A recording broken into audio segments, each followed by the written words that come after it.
right, guys. What's up? First time. What's up? Yes. New Gnarcast episode. We got Matt and Darrin, two great friends. Known you guys for a couple of decades now. My God. Yeah, close to it. 20 years? Yeah. Big horror movie fans. Oh, yeah. And we're going to be doing a Phantasm kind of retrospective thing. Just shooting the shit about the franchise. But I know, Matt, you're getting your own podcast up and running. Is it called Monster Kid Media? Well, yeah, so we're going to try to do a lot of things under Monster Kid Media, filming locations, artist spotlights, but we wanted to do some sort of a horror podcast. Okay. So thank you for showing me how to do that. And you're kind of walking me through everything today, so that's how I got lucky to be here today. Yeah, that's awesome. Yeah, just want to shoot the shit about our favorite horror movies. Well, what about you? It's no longer Ghoulish Creations, right? Yeah, no. He had his your own shop. Now you're kind of moving away from that, and it's. Yeah, it's I just renamed it. It's called Darrin Gnarcast, and I'm just gonna do my own stuff and make videos, masks, props, whatever it is. I'm gonna get into it. And just move along and not have to worry about anybody else's stuff they got going on as far as like their setbacks and whatever else with pre-orders and all that stuff. I don't want to deal with that anymore. So you were dealing with other people's products. Mm-hmm. You're only going to do your own stuff. Only on my own stuff. That's cool. From moving forward, I think that'll just be easier for me to move along, and it just allows me to be an artist more so than doing all the other work, like sending out emails, answering customer stuff, sending out all the stuff. I can just concentrate just on my stuff, and so that's what I want to do. That's cool. Now you're doing exclusively Rob Zombie's Halloween. That's it. Oh yeah, because I know you like that more than John Carpenter. Yeah, that's gonna be my sole purpose. Is just No, that's really cool, and I know Gnarcast is mainly music, but I know here and there, we've kind of gone off and done horror movies. We did do it it was called A Dangerous Meeting, and we did have videos out there under that, and then we just decided, screw it, we're just gonna keep it under Gnarcast because it's kind of like a, under that umbrella, and just kind of, do whatever we want. So this is the first horror one that I think we've done in a while. I know Joe, who's, my partner in this, we've just finished up our 90s retrospective, going from 90 to 99 each year, kind of talking about music. And so this is a good break. I know the next one we have coming up is we're starting our label retrospective, and we're going to do Peaceville Records first, which is like Dark Throne, Autopsy, Anathema, kind of My Dying Bride. I'm running that gamut. That I think is next week.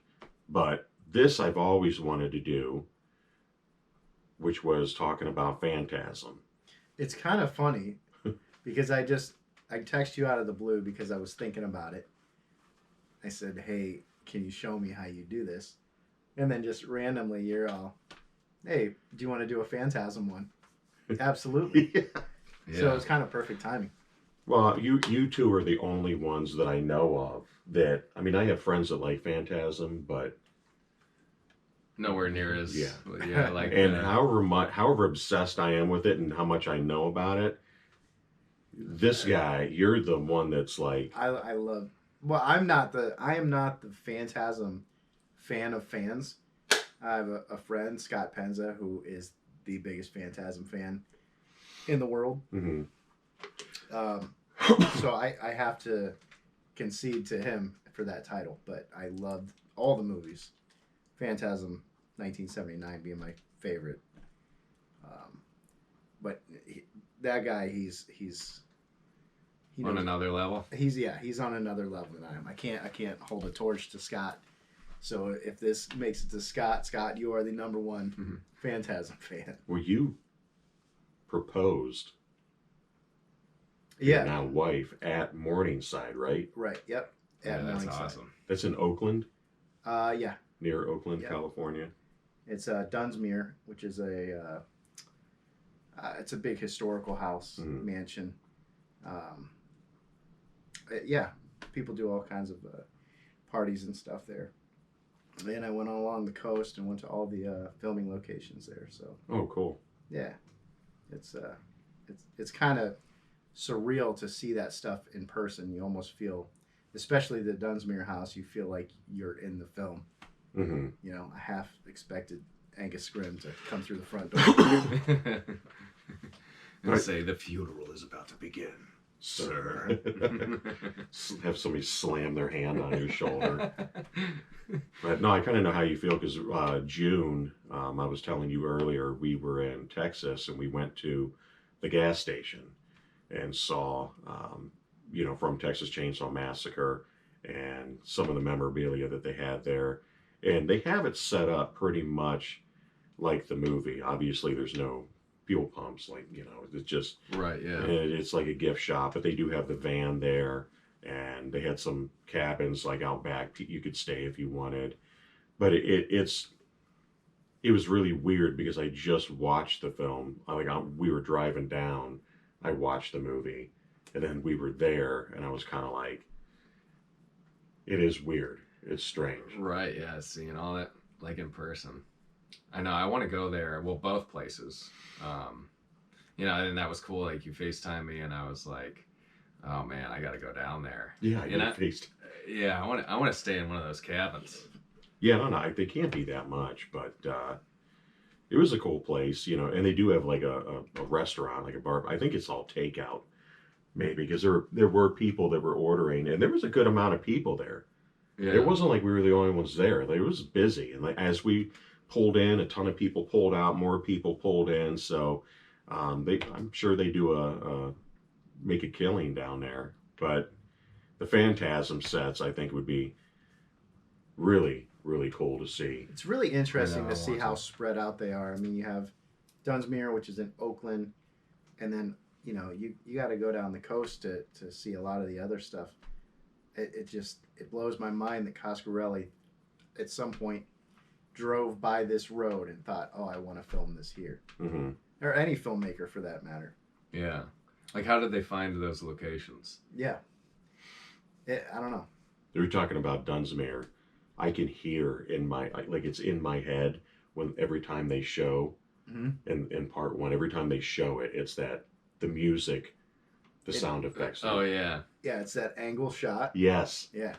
So that house was used in a couple films. So Okay. I Married an Axe Murder. Okay. I didn't even know that's that. And Burnt Offerings. Oh, was in that okay. too. Oh, And, was it really? yeah. So and I'm sure it's been used in other films too, but it's definitely an iconic house. And when you see it, you kind of walk down this path, and it just opens up, and the sky's huge, and it's very overwhelming. Because I've been watching that movie my entire life, Yeah. and now I'm at Fox. It was like a dam, and Coscarelli just filmed it to where it looked like a planet, and then put a red hue over it. So it's cool just how he used his mind to transform places. Mm-hmm. Yeah, that's awesome. Yeah, all the movie magic, all the tricks, some of the way that the cameras are, the shots, I've always been fascinated with that stuff. And I've always liked to me, he's such an underdog director because I love his movies. And the first one I saw was part 2. I was a kid. It was in the late 80s. I think 87 is when that one came out. 88. 88 was a great year for horror films. For sure. Yeah. A lot of sequels came out that year. But I remember my parents rented it. My sister didn't. She was not a horror movie person. She's 3 years older than me. So I was probably 9.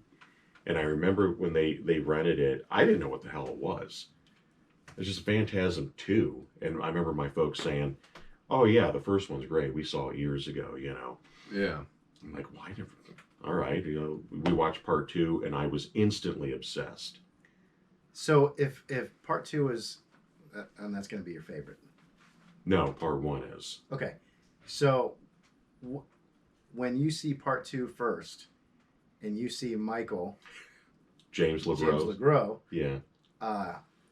Is that your Michael? Is that your Mike? No, it's Michael Baldwin. That's my Mike. All right. Because, just making sure we're on the same page. Yeah, because, I mean... James LeGros did a great job. Wasn't it, I think, and I think our buddy Lonnie was telling us, since it was a bigger studio, they wanted to get somebody that was like a bigger name or somebody that they didn't want Michael Baldwin, I heard. So they went with James, who was also, he was in Point Break. Yeah. And he was in Zodiac. Awesome.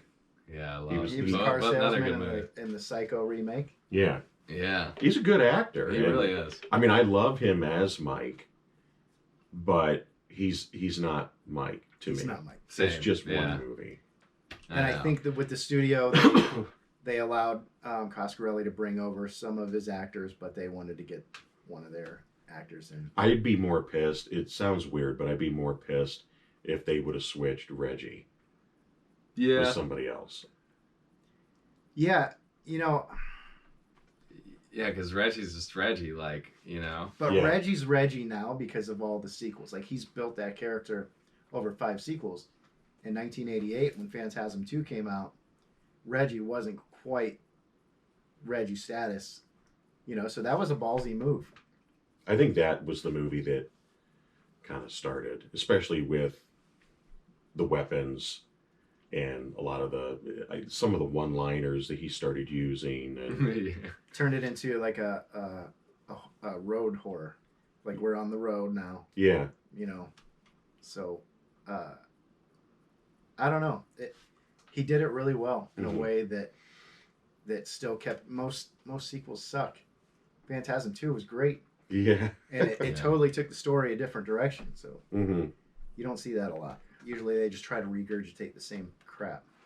Yeah, no, I agree. And I think that, I mean, the special effects, when I was a kid, I was just mesmerized.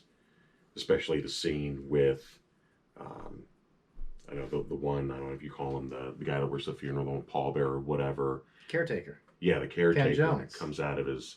Oh, you're talking about Phantasm 2. Oh, yeah, yeah. That was awesome. It comes out of his mouth. I mean, and it's still kind of still tweaking a little bit. Yeah. Yep. I remember I was just, or the girl in the movie. Can't remember her Samantha name. Phillips. Yeah. Alchemy. Yeah, I can't remember. When she's in the corner and he goes over and it's like. Oh no, that's Liz. Liz. Yeah, that's. Pulls her back and her back opens, and then it's like. It's funny. The tall man comes out. Yeah, so funny story about that prop. It was sold as a Freddy prop for... Dude, I was going to say, it looks like Freddy. Yeah, it was so someone bought it for a under market value price because it was labeled wrong. Oh my God. I would love to have that. Yeah. But what's the first one you saw? Part 1. Part 1? Yeah, I think, as a matter of fact, you know, I think... it was you and I and Chad Fair talking about it in the prep room or something like that. Oh my God. We're like, oh, you've seen Phantasm? I'm like, no, I don't think so. And he's like, oh, you know, it was like you guys or somebody. I think it was you, though. And we're like, oh, yeah, you got to check it out. And then I went home that night and I found it somewhere. And then then it just started the whole domino effect. And I was like, fuck, now I got to see, the rest of them. Yeah. And, and then we talked to him, because I'd always go to his place too, because we'd have like horror movie marathons, and we watched horror, like Halloween, all the Halloweens. We counted all the, the body counts. I still have the paper. Yeah, we did all the different death scenes.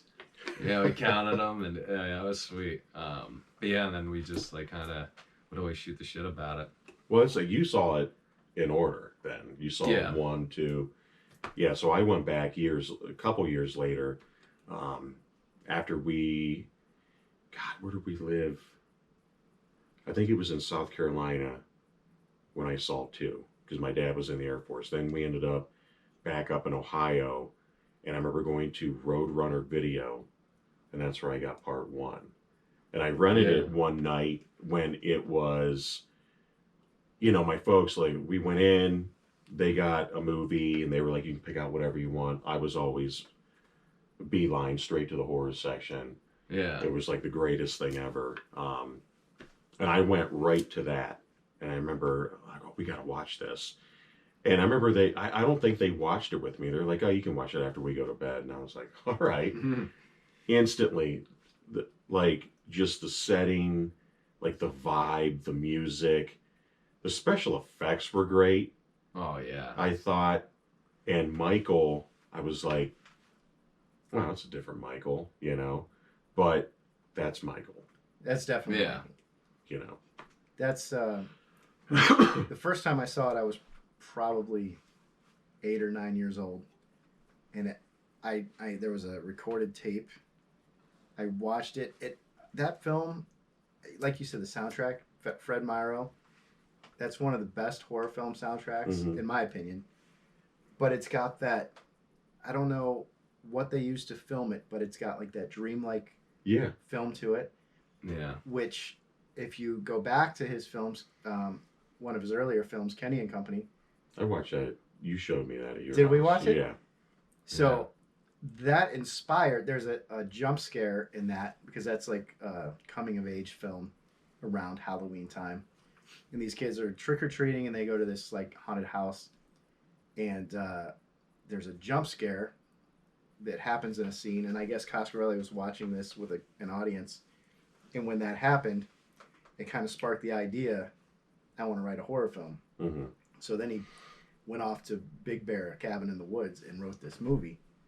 And that Kenny and Company film, it stars a lot of the same people. Michael Baldwin's in it. Terry Calvis, the fortune teller's granddaughter, is in it. Reggie's in it.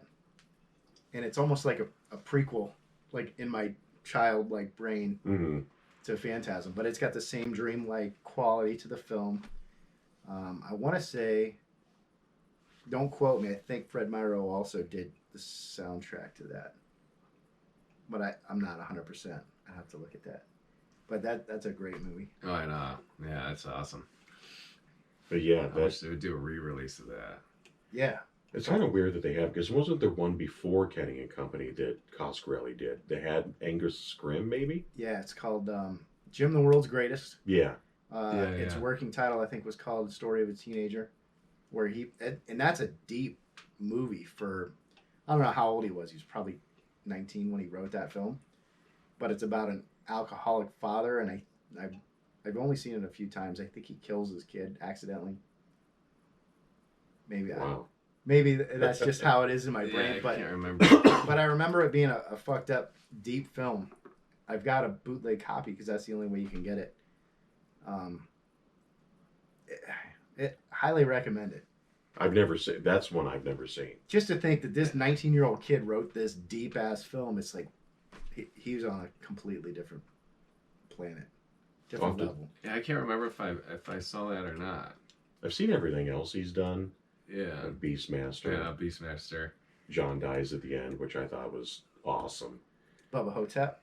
Bubba Hotep is great. John dies at the end. I know a lot of people complained about.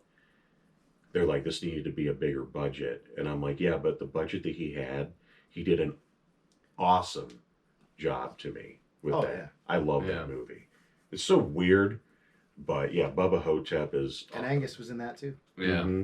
And he cursed in it, which he didn't want to do.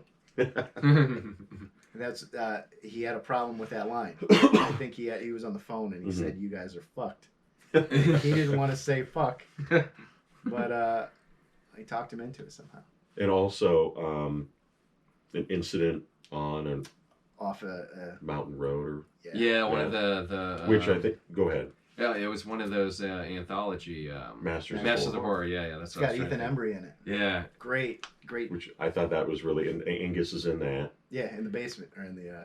And that I thought was written. Isn't that written by Joe R. Lansdale? I don't know. I think, who did a Could be. movie. I could be wrong, but he also did a movie called Cold in July. Have you seen that? No. I don't think so. No. Check Dude. it out. Fucked up. It's this dude. It's like takes place in the 80s, and this guy breaks into this dude's house. The guy kills him.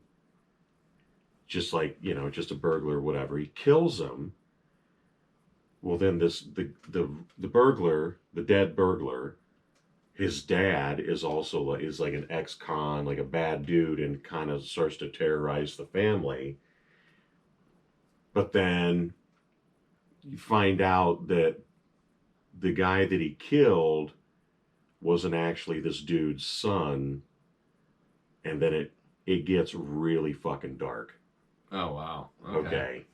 And What's Don it called? Johnson's in it. It's called Cold in July. All right. It's Cold got in Sam July. Shepard in it several years before he passed away, and then the dude that played Dexter. Oh, Michael Michael. C.L. Yeah, Michael C.L. Yeah, so he's an awesome actor. he's He is. the main. He's the dad that kills the burglar, but it gets really. It kind of. I didn't know what I was like. I love Don Johnson. I love the story looks great, and I'm sitting there watching it, and you'll know. Right when I'm not even going to tell you what it is. You guys have never seen it. Yeah. I'm not going to spoil it, but you'll know right when it turns. You'll just go, oh, fucking hell, man. And then the rest of the movie's like that, and it's so Let's watch it. Calm down. Let's go. Yeah, let's do it. But I think that's the guy that also wrote that other film. But yeah, I remember when I rented one, then I went back and watched two again, and I think what makes Phantasm my favorite horror film of all time is that there's no other movie that's even remotely like it. No. Nothing. Yeah, no. It's Nothing. No. Yeah, it's not like any other movie. It's not like, It's so original. Yeah. It's got bits of sci-fi into it, but then Yeah. it's also horror, and it's I don't really think any other movie blends those two together so well. Yeah, dude, it's because it is, to me, right when you forget it's a sci-fi film, like it's a horror, and then you're like, oh shit, it's sci-fi. Oh, wait a minute, this is a horror film. It's so perfect. But I think that one of the things I always liked about the Phantasm movies is the cast is really small. There's not a lot Yeah. of people in it. It gives you this feeling of Claustrophobia. yeah. Yeah. And it's desolation, and there's no, especially in two when they're going from town to town, and Yeah, there's they're not all- that many people around. Speaking of the cast and characters, though, that's another reason that I love that film so much. The character development. You care about those characters. mm-hmm, I love Friday the 13th. I love, mm-hmm. Halloween's. But I don't give a shit about those kids and if they get killed. Yeah. Same. Yeah. I don't want Mike to get killed. Mm-hmm. I don't want Jody to get killed. When he came back as the spear, Yeah. it was like, oh man. Yeah. I feel like I hung out with these dudes. Mm-hmm. I feel like I used to get ice cream from Reggie's ice cream truck. Yeah. dude. So I think that's a driving factor in films that I really like is character development. Mm-hmm. Coscarelli took the time to develop this world, and it brings an attachment to those people. Well, especially with how Mike and Jody were written, that I always felt, even if I knew that, yeah, they're just actors, I always felt like, yeah, that's Jody's the big brother. Right. Yeah. And it's weird when you meet them. Yeah. If you go to conventions and they're there, they're I don't know, they're not really acting. I'm not saying that they're Yeah. not good actors. Yeah. They're great actors. I think that would make them good actors. Yeah. You know what I mean? But if Yeah. they're acting in real life too, because they seem to have that brotherly connection. Mm-hmm. You see Bill Thornberry, who played Jody, Mm-hmm. and he's just this cool dude who plays guitar. And I went up to his table, and he was Jody. Mm-hmm. Mike's the same way. Yeah. Angus was not like the tall man. Angus Yeah. was just a sweet old guy. Yeah. Yeah. And He he reminded me actually- like my grandpa or something. You met him too, right? Yeah. Oh yeah. I I've only ever met Reggie. So obviously, okay. I'm And Reggie is Reggie. Yeah. It was great. He was so nice. Yeah. I remember it was at it was in Akron at Quaker Square Horror Convention. They only had it maybe like 1 or 2 years. Are you talking about the one that was like directly across from Cinema Wasteland? No, it was in downtown Akron. Oh, at the It's Hill? a long time. I think it Is was it Fright Vision? Yeah, well, no. Fright The where? Vision was across from Cinema Wasteland. That's one I was thinking of. Yeah, But it was, but I can't remember the one. There was one in downtown Akron because Lonnie. As a matter of fact, that was one of the first times I met Lonnie. Yeah, Because I went to Time Traveler, and I bought like some CDs or something. And he was like, "Hey," and I had like a horror movie shirt on. He was like, "Hey, did you know there's a horror movie convention in downtown Akron?" I was like, "No," and he had some flyer and he gave it to me, and I went there. Yeah, it was in. I can't remember what it was. It was right by where Quaker Square. It was like this convention center, but Reggie was there, and also Ken Foray from Dawn of the Dead, Leonard Lies, who's the machete zombie, Yeah. and then the husband and wife that were in the original Dawn she was like the nurse zombie that he was like the older guy with the sweater. Oh yeah. You know. And Aaron Gray from Silver Spoons and Buck Rogers was there. And Reggie was there. And he was the coolest fucking... Actually, the Texas Chainsaw Massacre. Hitchhiker? Or Edwin Neal? Edwin Neal. Yeah. And it was a funny story because I was with Jordan. And Jordan went up and got his autograph. No, I remember that. You remember? Yeah, Were you with us? Or? Yeah, because I remember. It was like $20. And so Jordan gave him 20. And Edwin Neal's just like running his mouth and then handed him change back and 2 10s, and Jordan's like, all right, well, thanks for the change. Yeah, because I remember that. We were like, what just happened? But yeah, and Reggie, I remember he had a flannel on that was rolled up. Yeah. And I was like, holy shit, this guy dresses just like, I don't know if he was doing it on purpose, but No, that's how he dresses. Yeah. he was like, hey man, what's going on? And just started talking, like telling stories. And I just stood there like, I was just like totally just. It's weird for me when you meet somebody like that. Mm-hmm. Yeah. It's almost like anybody from Phantasm that I met, I felt immediately comfortable with Mm-hmm. because you have that in your brain. It's like, oh, I know this person. I don't know this person. Yeah. They don't know me, but I feel like we grew up together. Yeah. But when you meet somebody like Reggie's such a big character. Mm-hmm. It's like, oh, I'm in the presence of greatness right Yeah. now. Yeah, absolutely. Yeah, that's how. And it's cool when they're that down to earth, and it sucks if the people you meet are assholes, and Right, I think it always ruins it, like when I met Dave Mustaine from Megadeth, that was like the worst thing ever. I ended up throwing my shit at him because he was such a prick. I could see that. But it's like, even if I don't like the movie, like it's Cinema Wasteland, oh my god, Otis, fucking Devil's Rejects. Oh, Bill Moseley? Bill Moseley, god, he was just on you guys need to check out Metal and Monsters. It's Gibson TV. It's on YouTube. It's free. Okay. And there's 4 episodes now, 4 or 5, and they're hour long each. And I'll show you before you leave. I'll actually show you. It's all free. It's all on YouTube. But they're pro shot. It's amazing. But Bill Moseley's on one of them, and it's great. Oh, nice. He's one of the nicest guys too. Yes. Yeah, he's really cool. Because I remember it was a Devil's Rejects thing, and I walked by, and he just went, "Hey, how you doing?" And I was like, "Hey, what's up?" And he was like, "Can I sign anything for you?" And I felt bad, and I told him, I was like, "Look, I feel really bad, but I fucking hate Rob Zombie's movies, and I hate that movie." Yeah. And he didn't give a shit. Yeah. He was just like, "Oh, that's fine." I was like, "But, dude, you're in 1990 Night of the Living Dead, which is my favorite." He's Chop Top. Yeah, And he's Chop Top. Yeah. And I was like, and he was the nicest guy. Yeah. And he didn't care. He was like, that's fine. I like what you like, and just kept talking. So Yeah. Oh, no, yeah, he's cool. Yeah, because I love the character in part 2 of Texas Chainsaw Massacre. What is it? Lick Which my is plate, you He's dog scratching dick. his head. Yeah.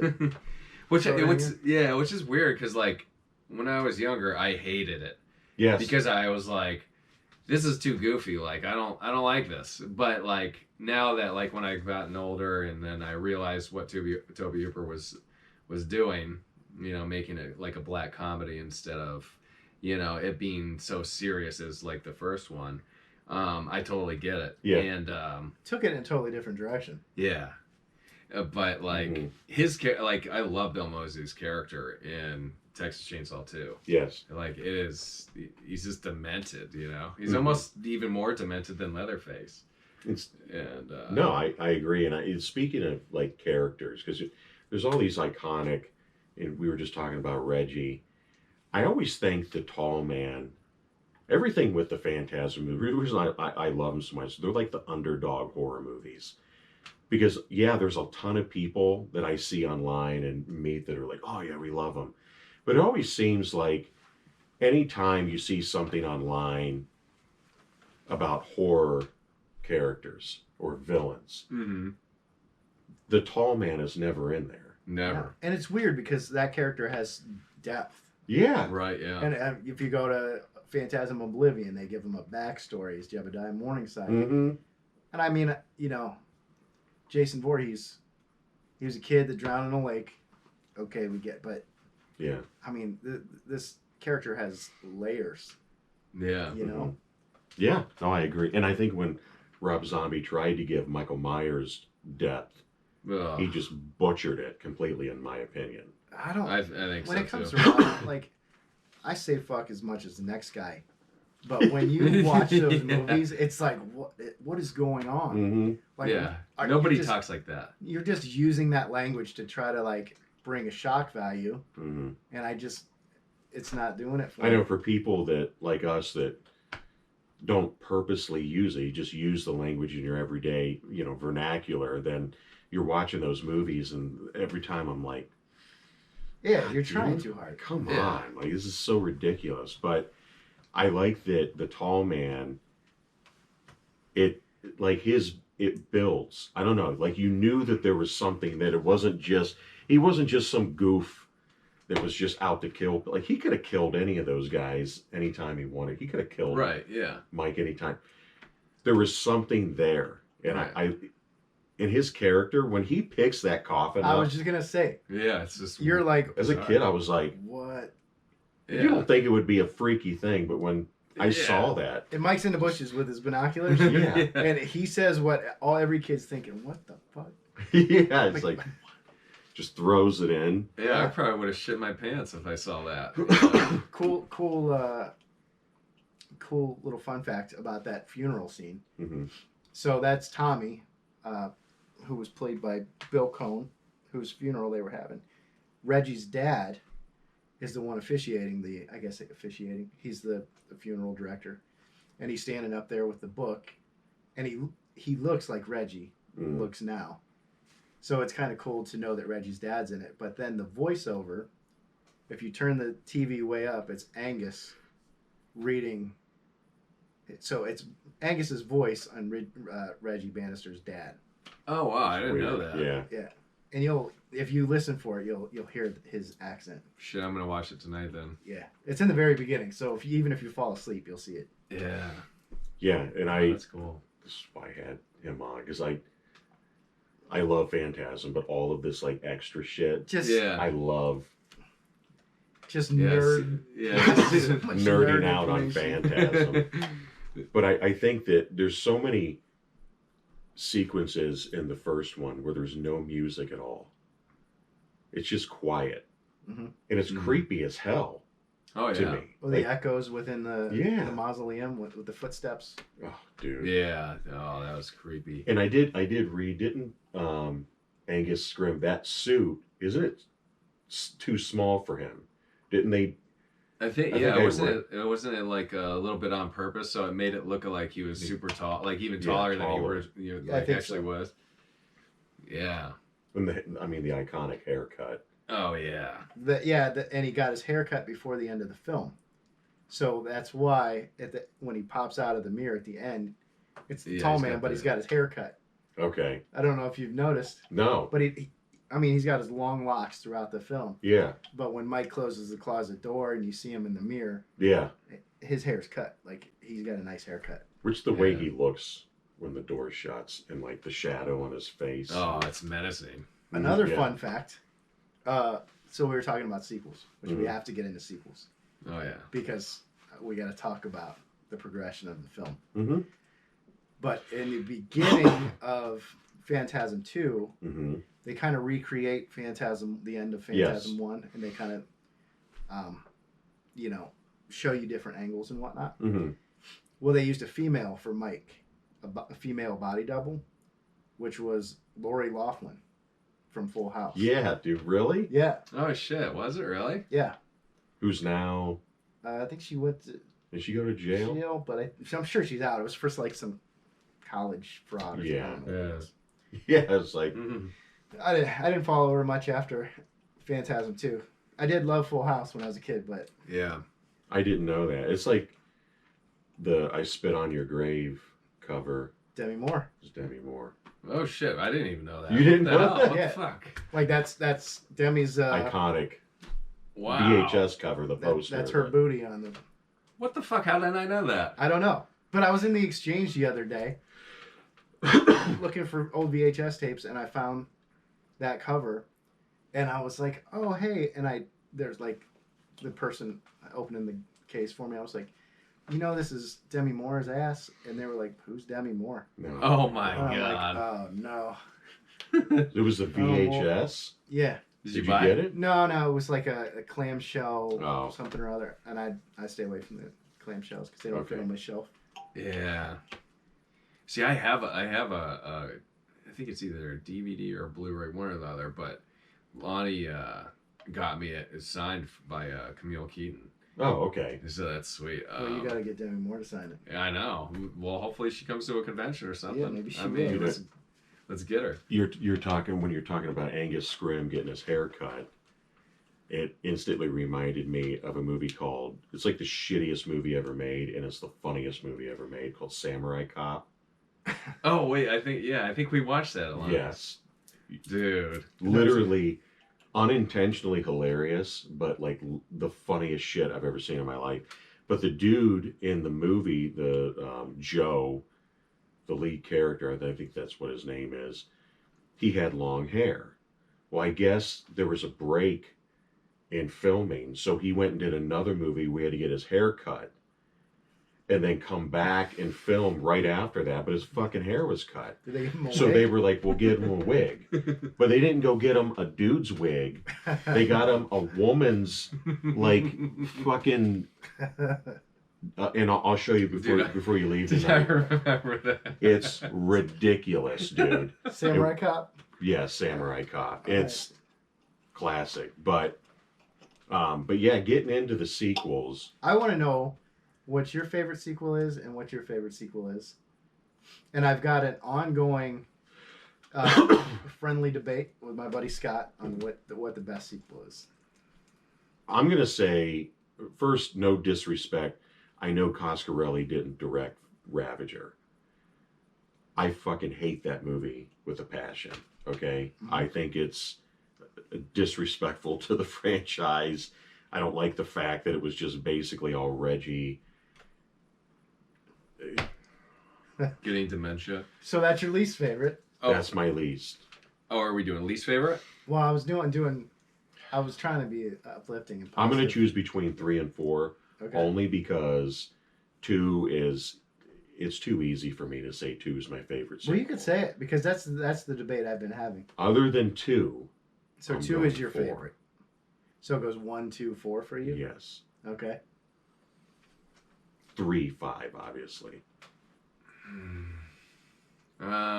It's hard for me too, but I'd say I like 2 a lot, don't get me wrong, but it takes me out with not Michael in it.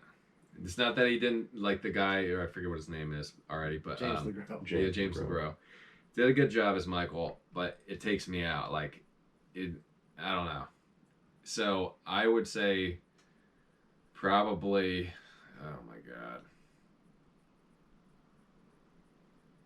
See, here's the thing where I get a little tossed up between 3 and 4, and because I don't necessarily mind the backstory of the tall man, but I think for me that 3 is my next sequel. All right. Just because Michael returns, I feel more back at home with all the characters being. Jody comes back. Yeah, Jody comes back.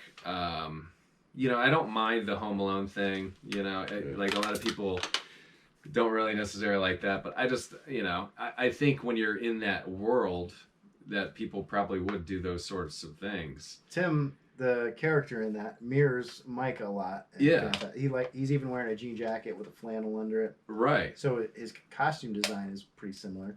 Yeah. And then Bill Thornberry, Jody's kid, makes a cameo, like his kid in real life, is in that where Reggie goes to drop Tim off, like the daycare or whatever, with the other kids. Right. Yeah. Yeah. So Bill Thornberry's kid plays a cameo in that. I think I didn't even know that. Yeah. I think there's too much for me. 3, there's too much comic relief in it, and that's what kind of took me out of it. And 4, I can understand that. the vibe of 4 to me was like back to 2, where it was like real quiet.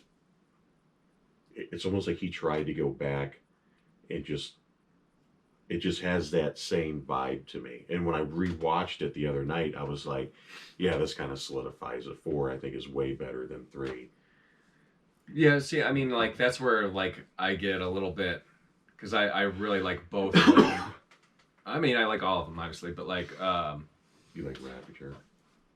nah, that one sends me a little bad vibes, you know, but, you know, the 3 and 4, I always battle between those two, but I want to say that I like 3 a little bit better, but not by much, but a little bit better than 4. What about you? 4 for me. I love the backstory of Jebediah Morningside. Mhm. I love the stock footage that they took from 1979 Mhm. and integrated it into the film. I love when they're in the ice cream truck at the end and Reggie's telling Mike it's just the wind, Mhm. which is another line that they use in that the father, I can't remember what his name is, uses in Phantasm 2. Yeah, Damn wind. I know who that. Oh, yeah. Oh, I can't think of what his name is. He's a character actor. He's been in tons of movies Yeah. back in the day. But That's another one that. I like that they brought everything back, and I thought that was kind of a perfect ending to the series. Mm-hmm. And then Ravager came out. So with Ravager, I waited forever to watch this. You know, from Yeah, we all did. Oblivion came out in '98, right? I think so. And Yeah, because there wasn't anything in the 2000s until Part 3 came out in '94. So we waited forever for this film. I saw it in the theater, and the whole row in front of me was talking. Mm. I couldn't hear it. I hate CGI. I hate bad CGI even worse. Mhm. I don't know why they wouldn't just take a sphere and throw it and shoot it in reverse. You mean like they did in 1979 and it looked Yeah. It awesome? looks so much Yeah. better. Yeah. Yeah, I threw it like a baseball. Mhm. Yeah. I don't want CGI spheres. Yeah, and the big one, like, you know, So- I wasn't into it. You're gonna have to remind me of a lot of it because I only saw it once Well- because that's how much I hated it. I didn't care for it the first time I watched. I loved seeing the characters again, and there were Yeah. parts that I really loved. I loved how they showed like infinite tall men, whatever. I liked how the lady in lavender kind of picked up because Angus wasn't able to Yeah, I mean, perform at as this point. well. Yeah. Mhm. I didn't like that Jody wasn't in it much. Mhm. He got a quick cameo at the end. The battle Cuda was kind of cheesy. I liked that Rocky made a cameo at the end. Yeah, I did like that. That was cool that they brought her back. I like that Reggie kind of kept his Reggie ways and met up with the girl Dawn in the beginning. Mm-hmm. Mm-hmm. So there were things that I liked about it, but there were things that I really didn't like about it. It's grown on me. I don't hate it like I did. It's still my least favorite. But and then the end, not to throw in a spoiler alert, but you've got the tall man who you've had through 5 films. Mm-hmm. And what's the midget? What's Yeah.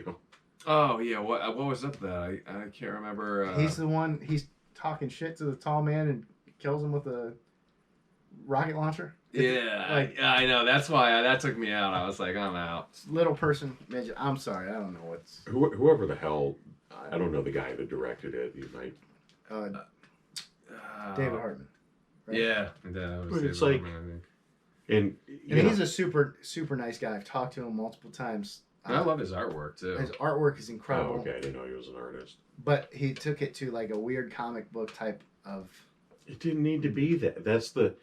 When I watched it, I mean, I was instantly disappointed in it. And the weird thing about the tall man, with all these other horror characters, you can put a mask on them. Mm-hmm. There's never going to be another tall man. No. Right. It's only Angus Scrimm. Now, there's you can't do it, and that's one of the good things and the bad things, because the good thing that they can never remake it to where I'd be like, you can't continue it. You wouldn't be able to remake it because that Angus Scrimm is the tall man. But the bad thing is I want, because I hated Ravager so much that I want another. Mm-hmm. But then again, I don't, because there's no Angus Scrimm. There was a table read. I will say this though. There was a what? I forget his. I'm pretty sure what his name is. I think it's Clacy Scott. Maybe is that what his name is? He was the bad guy on the new Dexter series. Is that what his name is? The dad from no. Yeah, Pet Cemetery 2. Pet Cemetery. Clancy. Clancy. And he yeah. was in John Dies at the End. Yeah. Yeah, Clancy He Brown. would be I think it's Clancy a Brown. good tall man. Like, obviously, no one's going to replace Angus, but I'm telling you. I love that our brains are. He was the dad in Pet Cemetery too. We've been hanging out way too long. I know. Yeah. But yeah, I think he would be, if anybody could do it, I think he could pull it off. And he's worked with Coscarelli, before. So maybe he's thinking about that. He's such an iconic character, Angus Scrimm. I know. He really is. It's But I don't think anybody else in my brain that I can think of could play the tall man except for him. is he that tall? Yeah. I mean, would he look body wise? The guy that Javier Botet is. Have you seen Record? The like, Spanish. yeah. Okay, basically like the demon thing that's in that. Okay. I think the dude has Marfan syndrome. He's been in a bunch of other movies. There's that movie Mama, the horror movie. Oh yeah, I've seen that. So it's him. He's very tall, lanky. I don't know if he can act. I would go with Clancy over. I think Clancy. Is it Clancy? It is Yeah. Clancy. Yeah. I forget his last name though. He's in Green Mile too. Yeah, Yeah, yeah, Oh, dude. yeah, He's yeah. on it. And He's he's an a awesome Brown. actor, dude. He is. pretty sure it's Clancy Brown. Yeah, that is it. Clancy Brown. I couldn't remember his last name or his even first name. But And he's also Highlander. yeah. Or what about the lady in lavender taking that role? I got to be honest with you, dude. I'm drawing a blank. The With Kathy lead. Lester. yeah. So Oh, okay. she's. I'm the, sorry. Yeah. With Ravager, I was kind of like, So she really stepped it up in that. I totally forgot she was in. Well, she was. I mean, she wasn't the boobs in Phantasm 1. They had stunt boobs. Oh, I don't know if you knew that, but like, so her and Jody go off into the cemetery, yeah. and then they do their thing, and then there's these boobs on the screen. Kathy Lester didn't want to do that scene, so they had stunt boobs come in. Oh, okay. So those When he aren't pops actually. up with the underwear. Yeah. What the hell? Yeah. I think there's some sort of problem. But so you know, she played a really creepy role, and it was weird when Reggie got stabbed at the end, and the tall man morphed. Yes. Yeah, You into know? her. Yeah, Into- yeah. And you know, even at the end when Mike's kind of like running through the forest, and she's standing there with the dagger. Just standing there. Yeah. And then she had a cameo in 3 where she was a nurse, but she wasn't the lady in lavender. And then part 5, I thought it was cool how she was under the bed holding Angus's hand, kind of like talking through him or whatever. I think she would step in and make a good antagonist. Yeah. Yeah. They could work. If they continue with the same characters. You just They'll probably do a remake of some sort. Yeah. Those movies are like sacred to me. And in 5, and people ask, you know, when they ask about Phantasm, I'm like, just watch 1 and 4, because I think it is just when you get to the end of 5 and it's just all in Reggie's head. Basically, I thought it's like Saint Elsewhere, that old TV show where I think at the end of the show it was just like some kid that was like, I think it was in his head, or you know. To me, that is a plot point, as a plot device, that's so cheap. It's such a ripoff because you're so like invested. Yeah, dude, it's a cop out. It's like you get to the end of it. Imagine if like you got all the way to the end of Halloween, and then they pulled the mask off, and Michael Myers just like had tape over his mouth. That's why he could never talk. You'd be like, what the fuck? Yeah. Like, this is the stupidest thing ever. Like, it's just so dumb. So I like what you said. I like seeing all the characters again. But and they did give them a little bit more depth, but then they just ended it so abruptly. But and Coscar, it didn't have that Coscarelli flair to it. It didn't. Yeah, no. Even when I watch John dies at the end in Bubba Hotep, I still get that feel. Yeah. It's just him. It's his imagination, and him putting that imagination into the film is what makes us love those films. And David Hartman's great. He's a great artist. He's really good at what he does, but it's not a Phantasm feeling film. Yeah, it doesn't have that like mystical feeling to it at all. I agree. I do think one of the things about 3, they end up killing that fucking kid. Yeah. The Home Alone, which I remember watching. First time I watched that, I was like, Jesus Christ, that's pretty dark. Like the kid just bites it. 3 had good points to it. Yeah, that's why. Yeah. You know what I like also that Don Coscarelli does? So I'm sure he's got a storage unit of props and things that he's used in the films. But if you pay attention to the films, you'll see things that he's used multiple times. Like in the psychiatric ward in the beginning of Phantasm 2, there are these beds. Well, they reuse those beds in Ravager. You can tell by the headboards. Okay. And I know that's like a really weird, nerdy detail. But that's cool though. But it's like, they use the same 1911. The gun that they used in Phantasm 1, they use it throughout the series, which is kind of cool. I think that's the thing. It's like such a, I don't know. It feels like such a small club of people that watch those movies, and that to me it's a true. The whole franchise is like a true cult classic, and it's shit like that, where it's almost like a family affair because like the same people and using all these actors here and there and the same shit. And I think that's what I'm going to keep bringing it up. It's like the underdog horror movie, you know. And I tell people, like, if you like 1, you gotta stick around for 2, 3, and 4. I never tell them about 5, but I'll have to watch 5 again. Maybe after all these years, it'll sit different with me. But that movie's so big, like that franchise is so big to me. It's so important that when I saw it, I was like, it literally was like watching Halloween Ends. where I was Oh, like, I can't Jesus compare. Christ. So you brought out Phantasm Exhumed, the book, Yeah. and my buddy wrote that book, Dustin McNeil. But he also, and I totally respect his opinion as a fan. He wrote a book about the making of Ravager, and I remember when that. it's, I mean, it's impressive what went into it, and I think that I can't speak for him, but I think that may be one of his favorite sequels. Which is so there are people on the other end Mm-hmm. who are actual. I mean, they're definitely fans, but they love how it ended. Yes, yeah. Oh man, I don't know. I just feel like it was a cop out.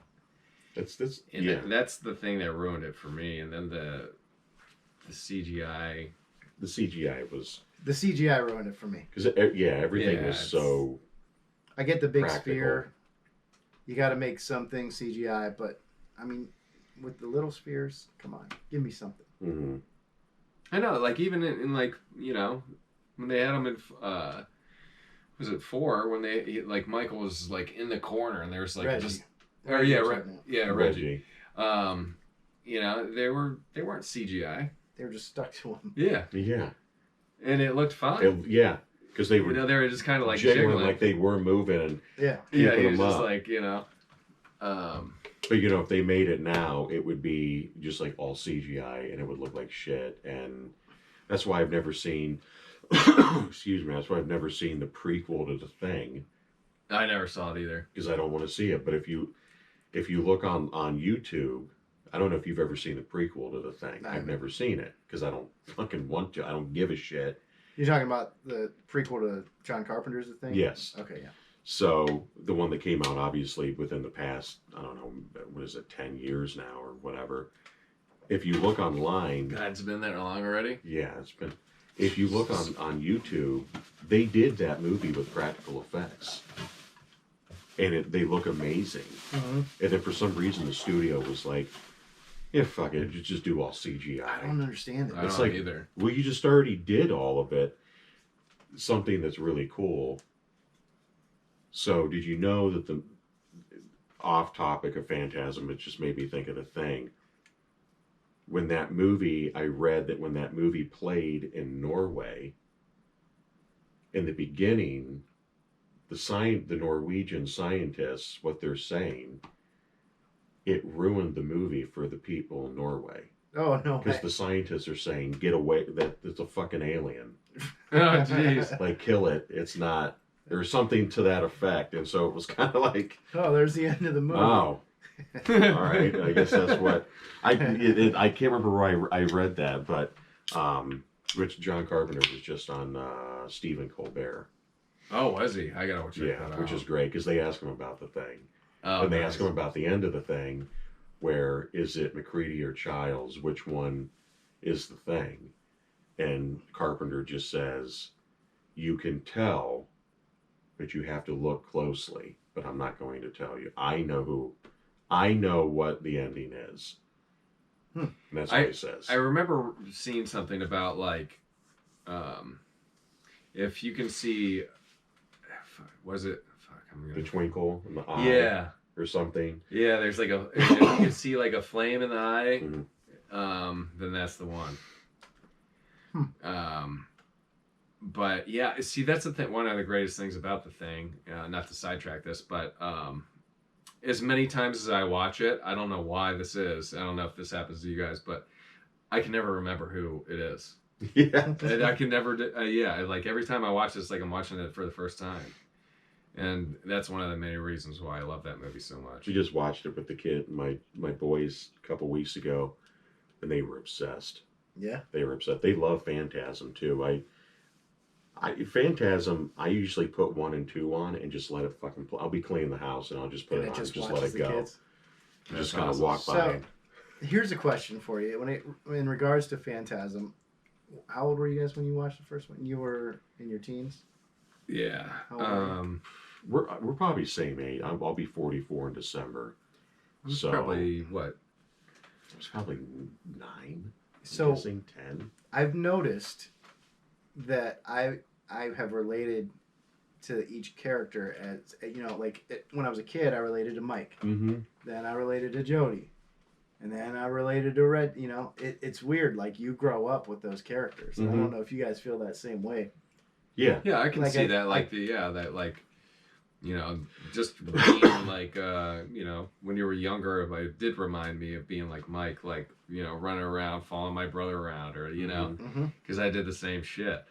And, yeah, I think so. And then as we're aging, we're getting into Tall man age. Yeah, and then we're gonna be lifting caskets up by ourselves, Well, here's I don't know if you guys feel this. Every time I watch those movies, every time 1, 3, and 4 with Michael Baldwin, I think in 4 he was probably like in his mid to late 30s at that point. Yeah, probably. But every time I see him, I still think he's like a 15-year-old kid. Yeah. Right, yeah. No matter what. Yeah, I'm always like, yeah, it's cool, dude. You're like a grown-up now, but you're still that. Forever young. Yeah. Yes.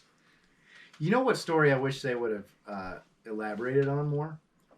And they kind of touched on it a little bit, and another reason why I love Oblivion. But the fortune teller Mm-hmm. and the fortune teller's granddaughter, I wish they would have kind of expanded that. Mm-hmm. I mean, that's such a weird thing. Obviously, Mike goes in and they know something. Mm-hmm. And they kind of touch on it a little bit when they show you that the fortune teller is Jebediah's wife, I guess. Mm-hmm. I don't know how that happened, but I think that's a cool side story that they could have elaborated Especially in 1 when he puts his hand in the box. Yeah. Yeah. And Don't he fear, can't Michael. Get it out, and then he just leaves, and the whole time I'm thinking, dude, if I were you, I'd be fucking freaked out. Yeah. I'd be like, what is going, And it was always creepy anyway that, the granddaughter is just like speaking for the grandma, and then the grandma, after they leave, the grandma is just like, Yeah, she's got that like those glasses on. Freaks it me was out. creepy. I used Creepy. to have the biggest crush on Terry Calvis. Same. Well, everybody did. Yeah. And then I actually got to meet her a few years ago at a convention. Mm-hmm. Super sweet Man. lady. Lucky. Yeah. I'll have to meet her someday. She's in Kenny and Company too. Yeah. I remember, because you pointed that out when we watched it the one night. Yeah. But that's a weird backstory I wish they would have touched on. There's so much unused footage in that film. They could probably either release a 3-hour Phantasm Mm-hmm. or cut another Phantasm from that footage.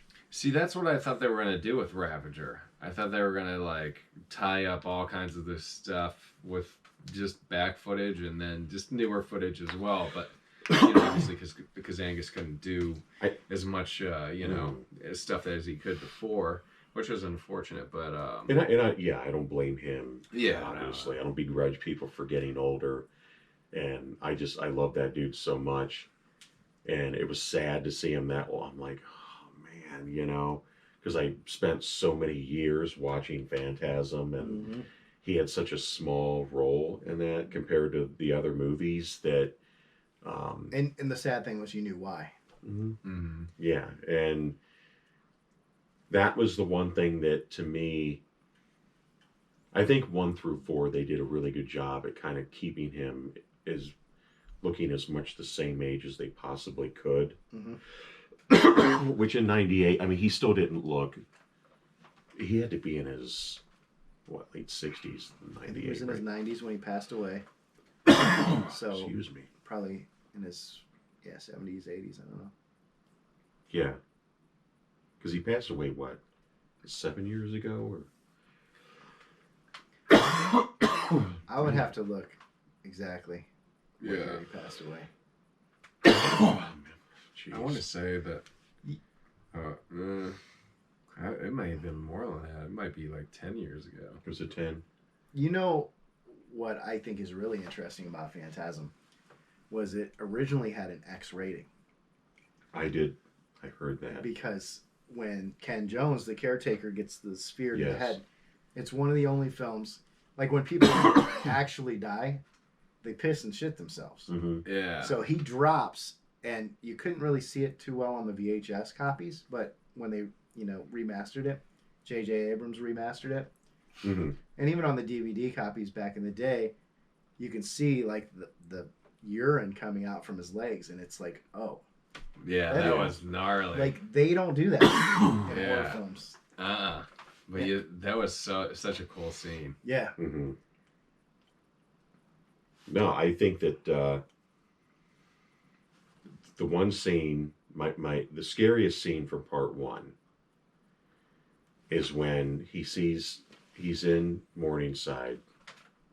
He sees the tall man down the hall, And he's walking towards and him. the tall Yeah. man starts chasing him. Yeah. Oh, And he dude, goes- that's horrifying. And I then know. he goes into that It room, gives me and the the tall chills. man is like right there. Yeah.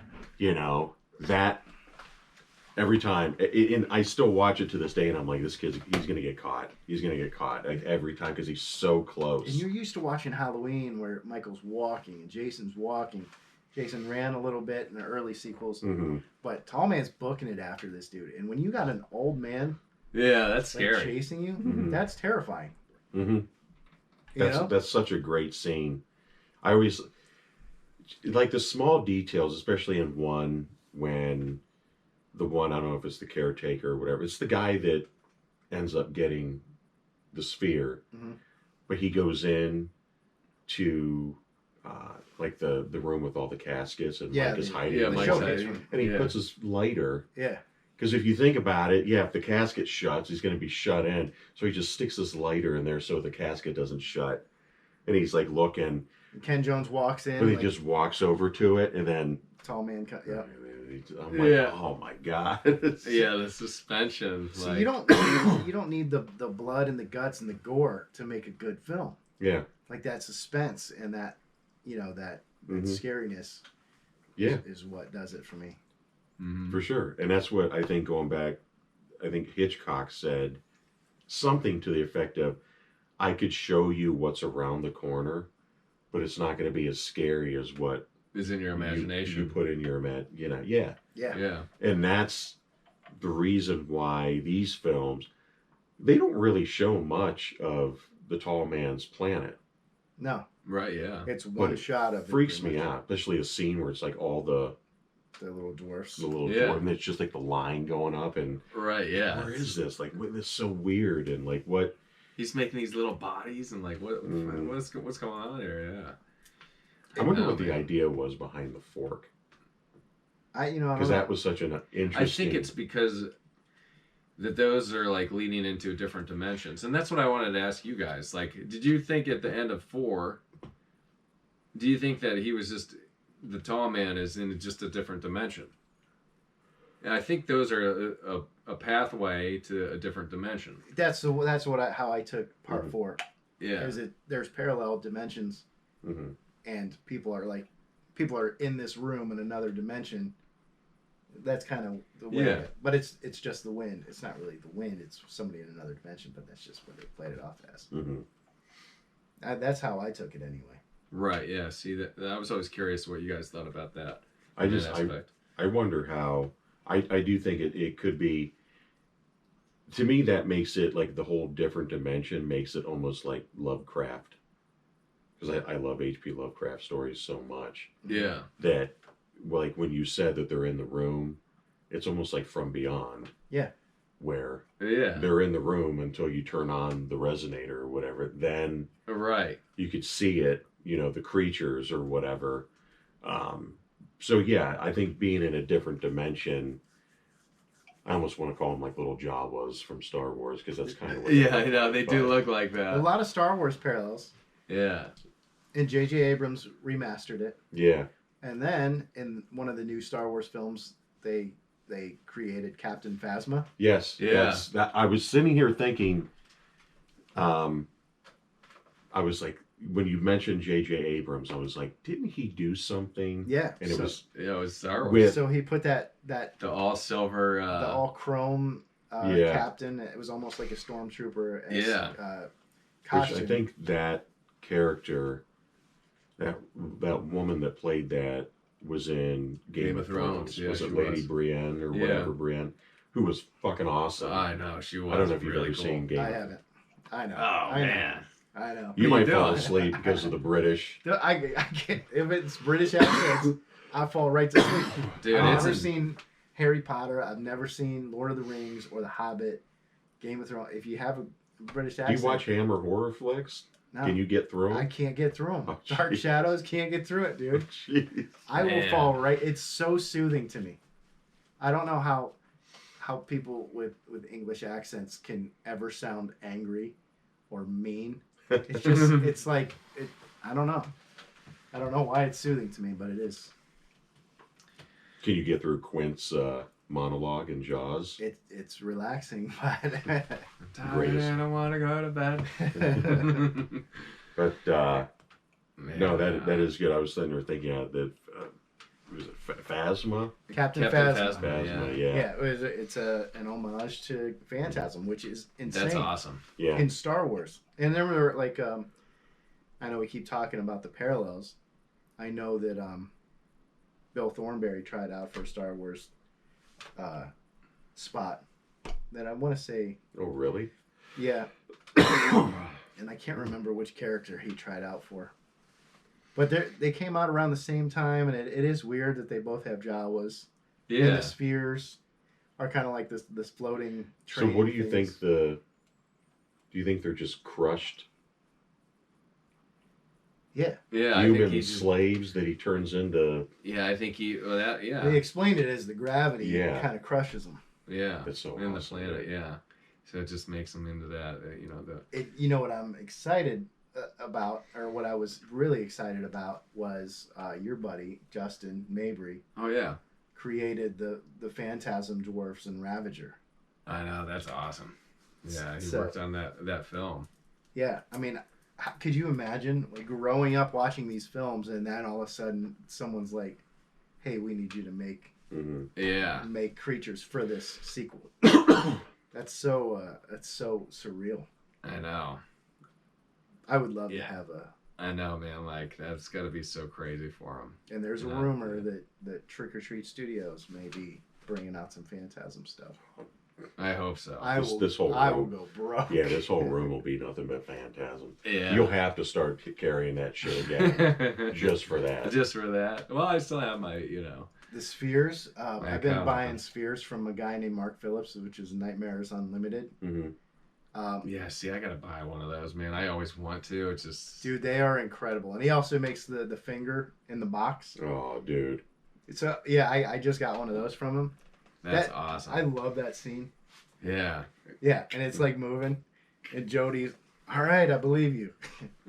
But he makes replicas of those and the spheres, That's and his just spheres are stairs. Yeah. incredible. yeah. Yeah. All I right. believe you. He's got that. And he's like, Yeah, That's and hard to fly. yeah. I love Demon that, fly? dude. I know, and then It's like they here. jam it down the garbage disposal. Yeah, it's like, here, take this jeans jacket. Pretend like run it's around. alive. Yeah. Yeah. We don't need CGI for this. Mhm. There's actually, I'll play for you before you leave. I don't know if you've ever heard the Entombed song, which uses The the Phantasm. Phantasm. Yeah, a lot of people sample that. hmm Yeah. I remember I was delivering pizzas at Giannino's one time, and I don't remember who the rapper is, but a rapper Yeah. used that beat. And I walked up, and they were just like bumping Phantasm in the back of this, and I'm holding the pizza at the front door, and I'm like, "Yo, are you guys watching Phantasm?" And they're like, "What?" Like that music, and maybe it was Master P or something. I forget. Yeah, whoever was big at that time. yeah. They're like, "It's Master P," and I'm like, "No, that's Phantasm music." Maybe it was And- 3-6 Mafia, because 3-6 Mafia uses a lot of horror movie sounds. I don't Could know. be. There's been a lot of good covers too. Did you Yeah. ever see the Mortician cover with the tall man? You can buy that shirt. Oh, the band Mortician? Which I'm not a big Oh, yeah. Mortician guy. I know a lot of people love Mortician, but I'm not a Mortician fan at all. But I don't think I've seen it. no disrespect to them, but yeah, it just says Mortician, but it's the tall man's face. Oh, that's Oh, that's It's sweet. sweet. Yeah, that's awesome. There was a metal band, I want to say, I can't remember what they're called. They Come at Night, maybe. They covered Phantasm, but they did it like a metal version of it. Oh, really? Oh, Yeah. that's cool. Is it They Come at Night? You know what I'm talking about? I'm not sure. Yeah, because I used to have this single too, and it was that picture of the tall man where he's kind of like looking like this off to the side, Mm-hmm. and it was just a single. They Mostly Come at Night. Oh, they mustly come. And at it's it. Mostly. Mostly come at night. Mostly. It's a metal version of the Phantasm. I'll have to check thing. that out. It's pretty good. Man, music is so highly music driven. Like we talked about, Fred Myro did that soundtrack, but then the sitting here at midnight scene where Jody's playing and Reggie Dude, pulls We're up. hot as love. We're hot as love. Like, so that song was written by Jody Mm-hmm. or by Bill Thornberry, and that scene is just like one small sliver of like Coscarelli making you love those characters. Mm-hmm. Yeah. You know? Oh yeah, absolutely. I just love it. Yeah, Bill Thornberry's just like in the middle of it. Mm-hmm. Then Reggie just comes up. Just starts. Yeah. We're just a sitting here. Yeah, no, that's awesome. See, that's the thing too. It's just like that movie.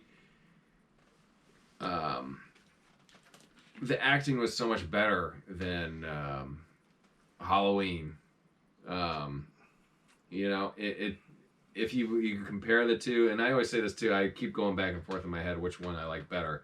Because I always I'm like, do I like Texas Chainsaw better than Halloween or not? I mean, obviously I love Michael Myers probably the most, but as far as like the characters, the acting, and everything else, I think Texas Chainsaw Massacre is better in that sense because the acting is better. Mm-hmm. The actors are all better. Like if you really look at it in Halloween, like you only really have Donald Pleasence. As far as somebody that can actually act really well. I have a really unpopular opinion about that film. Yeah. I love Halloween. Mm-hmm. I don't want to interrupt you. But I just feel that the acting almost kind of takes me away from it now. Like now that I like really analyze it a little bit. Mm-hmm. But even like Phantasm, for example, like even just stuff like that, like it just seems so natural and so... You can tell they're all relatable. friends. Yeah, you can They're tell they're all brothers. friends. It's all relatable, and it just the dialogue doesn't suck. You know, No, like it's really I can't good. stand like, no offense to PJ Souls, but the totally thing drives me nuts. You know, I just feel like the acting Well, is the thing that makes that film suffer just a little bit. I want to hear. I don't know if you want to hear it. Yeah, I want to. I do want to hear it. You're gonna probably get a lot of hate for this. You won't. I will. I think anybody could have played Laurie Strode. Oh yeah, anybody. I think Annie should have played Laurie Strode. I think that Jamie Lee Curtis, she did a fine job in that Mhm. role, but she played that role and then she just kind of shit on those films until, you know, H2O came around and offered her a huge payday. She didn't want to have anything to do with it. Everybody says she's a scream queen. I can't stand her. Really? That's yeah. Like, Prom night and you want to talk about a scream queen? What about like Linnea Quigley? oh yeah, for Yeah. sure. I mean, I would put her over Jamie Lee Curtis any day. Yeah, Yeah. absolutely. Absolutely, 100%. I think the way I think of Halloween and Phantasm, I don't think of them as, especially Halloween being in like the slasher, you know, whatever group. I've always looked at Halloween as more of like a Universal Monsters movie, Mm-hmm. just because and I also think that I put Phantasm in with Carpenter's The Thing is sci-fi horror to me. Yeah. Like It's more that's how psychological horror. Right. Yeah. It's like it's There's like lots of that stuff. good. And I guess, you know, I could see I think the original Halloween has, I think there's an actual story to it, which, you know, 2 is obviously the next night. It's just kind of continuation. Right. Yeah. Yeah. I'm just really glad they never did that with Phantasm. Other than Ravager, I'm glad they didn't to me, the franchise of Halloween and Friday the 13th, and those get just butchered to me, like Hellraiser and oh yeah, it starts getting goofy. They have At least like Friday video the 13th. cameras and shit in their head, and like the Cenobites and like and CDs. And, like, what is happening? Friday the 13th kept a pretty decent storyline through Jason Takes Manhattan. They kind of kept like the same backstory. You know, Tommy Jarvis was in 3 of the films. Yeah. But Halloween, they just went all over the place with their different timelines, and you know, you got to watch this timeline or this timeline. Jason in Space was yeah, I know. crazy. But you let me borrow that Jason X, because you had a bootleg of it. yeah. And I remember we watched it, and I was just, I was like, the only thing I liked in that movie was everybody was making a big deal when he had the sleeping bags, and I was like, yeah, it was better in what, part 5 is he did? Seven. It was better in that, but the thing from Jason X is when he put that chick's face. Oh in yeah, dude, that was nitrogen and it bashed the head. But no, I agree. Like, really, if you think about the story of Phantasm from 1, 2, 3, 4, I mean, Coscarelli kept it.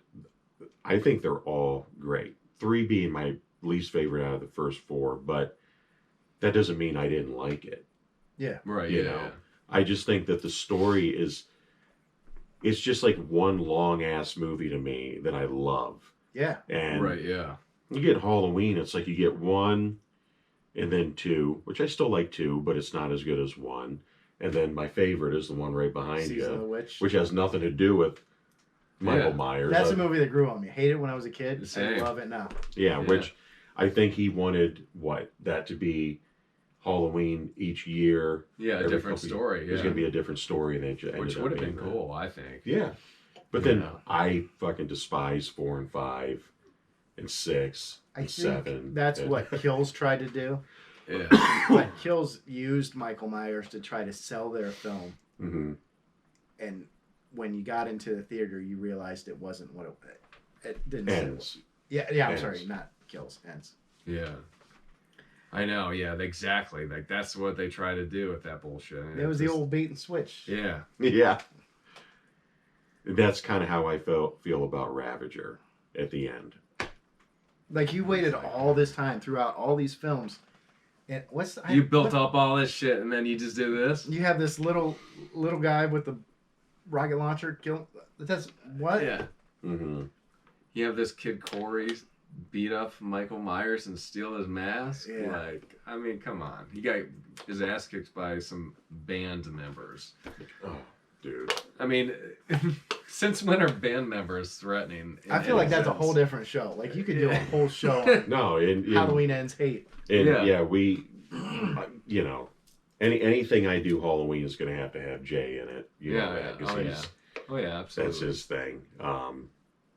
But I just don't tell him my opinion on Jamie Lee Curtis. Oh, I mean, I thought- love Halloween 1 and 2. I hated Same. H2O. Hated Same. Resurrection.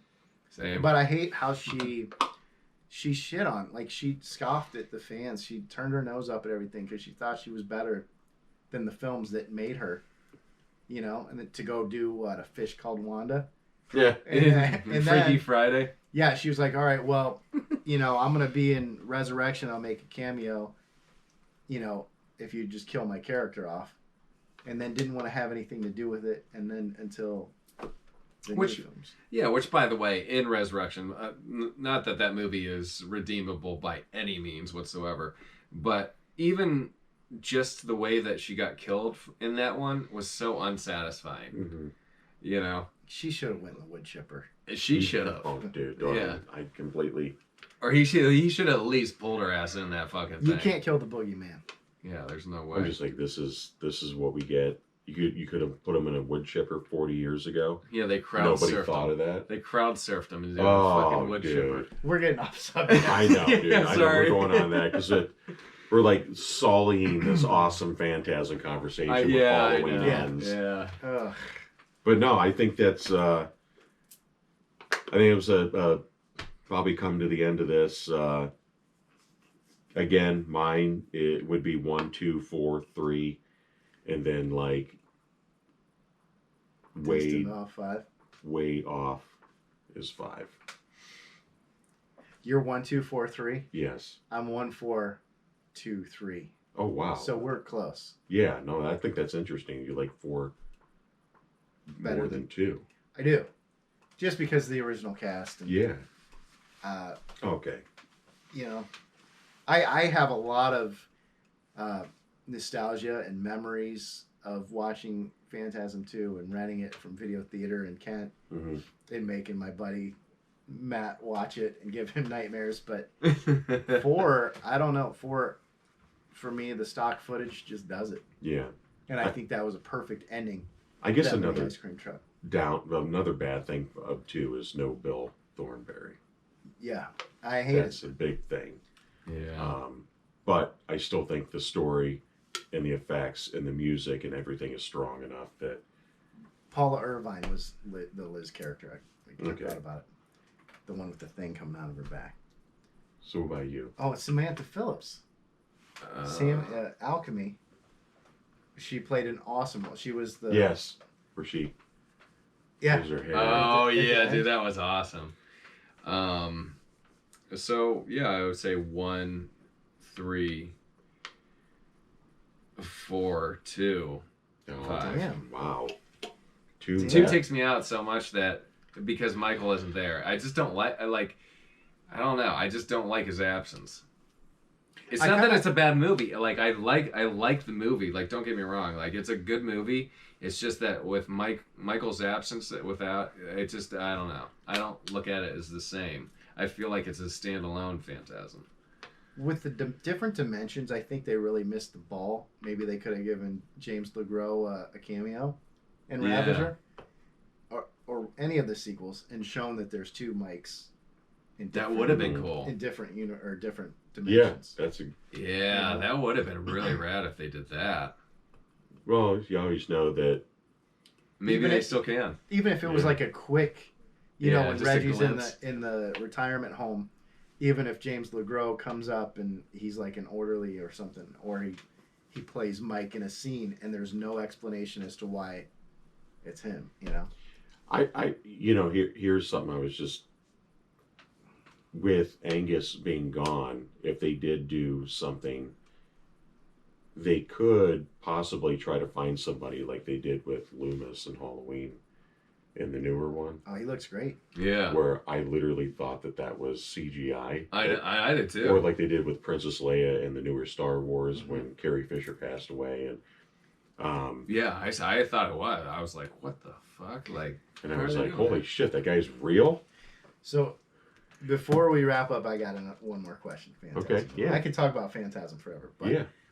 aside from, well, I'll ask, what's your favorite Phantasm antagonist or protagonist? I'm sorry, like Mike, Jody, Reggie, Rocky, Tim. Interesting. I think the popular answer would be Reggie. Yeah, I would probably honestly, I would go probably Jody, only because you get like a real sense that he totally loves his younger brother, Mm-hmm. and it's just like part 1, he just seems like such a cool guy. He radiates cool. Yeah, Yeah. He's got the leather like the jacket. nicest guy ever, Yeah. Um, If I had a leather jacket like that, we would just And all Buddha. radiate. yeah, I would just radiate coolness. yeah, I'd probably say Jody. All right. Yeah, this is tough. But like, because I agree with you for sure.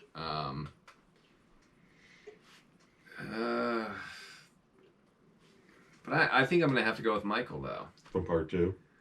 No, no.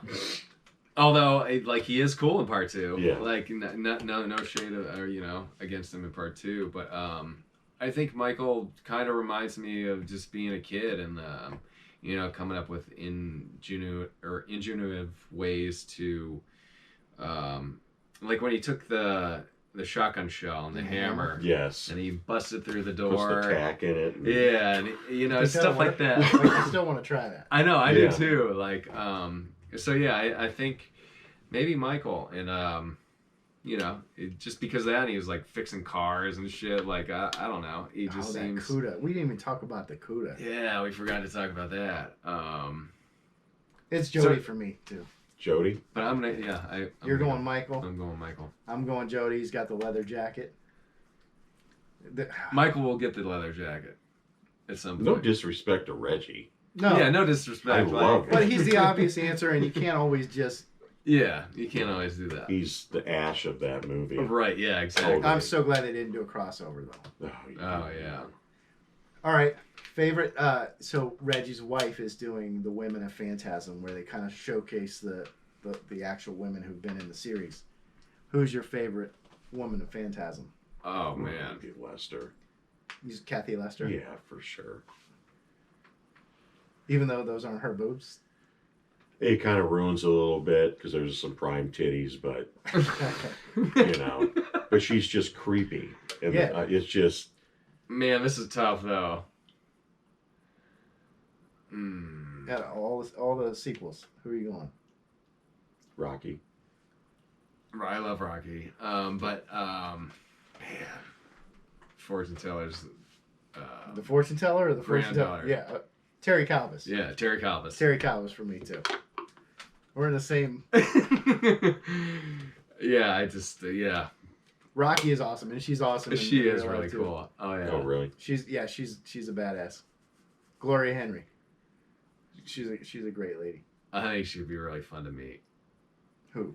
Gloria or Rocky. Yeah. Yeah, yeah. And I slipped, like, even when I met her, and I know your name's Gloria, but I'm still gonna call you Rocky. What'd you say? Like, yeah. I think she was like, that's okay. She didn't give a shit. Yeah, she loved it, probably. Can we just talk about the CUDA? Mhm. How fucking cool that car Oh is. my god, I know. That car is fucking awesome, man. I would love to have one of I those. mean, it's iconic. Yeah, and it's different from 1 and 2. It's as important to the movie as It really As a is. character. It's a character. Yeah. And Yeah, it's then like in 3, Christine in fucking Phantasm. It bothered Yeah. me in 3 that it was a convertible. It wasn't a convertible. Yeah. Like, how many 71 CUDAs does this guy have? Yeah, that did. I forgot about that. Yeah, that kind of fucks up 3 for me now. Yeah, I forgot about that. But the CUDA from the first one is my favorite, even though the CUDA in the second one, I've got a buddy who built that car. He built the Phantasm 2 CUDA. Is that what Crimson Ghost Mask Room? Yeah, Crimson Ghost Mask Room. His name's Yeah. Rudy Muniz. This car it's spot on. You can't tell the difference between it and the movie car. Like, how fucking cool would it be to Well, they have that? blow it up and Yeah. Too. Oh, they do so many different things. Yeah. I know, man. But yeah, that car is iconic. here's a question: what's more iconic, the CUDA or the ice cream truck? Oh, the CUDA. Well, the CUDA for sure. I mean, yeah, hands down. Which brings up, God, we can keep talking about this forever, dude. When the tall man walks by the open ice cream truck, and Oh, he just yeah. has that Puts his hands Yeah, he up. does. just makes you think, like, does he, like, he likes the cold He hates Yeah. the cold. or he hates the cold? He hates it. And they used it against him when they shot him with the fire extinguisher and froze him. Yeah. So, Yeah. but it's But like, at that point, you didn't really know. it's the fact that Reggie was right there, Yeah, and he's just, that because the picture that I have that Reggie signed is that exact picture oh, wow. where he's the tall man's like walking by and But you're right. In that point in that film, when that film came out, there were no sequels. Nobody really knew what was going on. There's that scene, and it's like, what is he doing? Why Mhm. is he feeling the cold like that? I don't know. It's just the whole movie's psychological warfare. Yeah. Yeah. It's like small little things What that are you as you're doing to my brain? thinking about it, you're like, what about this scene? What about that scene? You know, it's just so many different, like when the little things are running around when Mike's under the car working on it, and it fucking that smashes him and he can't get out. Oh, oh yeah, I'm always like, Jesus. And then Jody, which is funny when they show his feet, and his feet are like right next to each other, and he hits with the hammer. Oh, my fucking foot, man. Oh my There's God. so many good one-liners in that Mhm. film, too. I think that, That mother's strong. Yeah. dude, I love it. I could quote that whole film all Mhm. day long. I know when I do have 1 and 2 on, and you know the kids are kind of like walking around or doing their thing, I'll sit there and the whole time I'm just like talking, like spewing out the line Yeah, before. just reciting it. I was just doing. They were just watching Demolition Man the other night. Oh, was doing dude, I love that. And they just kept going, Dad, come on. I'm like, you don't get it, dude. Gordon Smithers. Just be well. Oh, jeez. Dude, I love Dennis Leary's lines in those when he's in the sewer. Yeah. I'm the kind of guy that, you know, I can't remember verbatim what he says, but With bringing all of this up, like this is another thing that came up. Did you ever, when Angus was at one of the conventions, and I think it's on one of the DVDs, the extras, where he runs through Yes. all of his lines Yeah. in just like a couple minutes or like or something, because he didn't have that many. yeah, not He at did all. it a couple times. I've seen him do it a couple times. At least I did it at least one convention I was at, and then I've seen him do it on YouTube on Mhm. other conventions. But it's impressive that he remembered all those lines. It wasn't a ton, but man, when he snapped into character, it's like that's everything. His face changed. That's the tall man. I know, man. I remember seeing him in person. I'm like, I'm shitting my pants, because that's the tall man I've been afraid of since I was a little kid. And he was just like the nicest fucking human being you could ever meet. And then he released some songs. Yeah, he writes like linear notes and shit like that. Like Yeah, he wrote liner notes for, I think he did something for Sinatra yeah. or something, but he won a Grammy Yeah. for something else, and it was always his lines though, especially the one where it's like, you think when you die you go to heaven, you come to us. And I remember as a kid I was watching that and I was like, is this dude satanic? Like, what is he talking about? Like, it's, you know what this guy is, and it's like, what is that dimension? Is that dimension hell? Like, I don't even. Right, Just- yeah. And that fucking like the wasn't there a rosary that turned upside down, like, and it was Yeah, part 2. It's just kind of float. Yeah, Yeah. Yeah. Okay.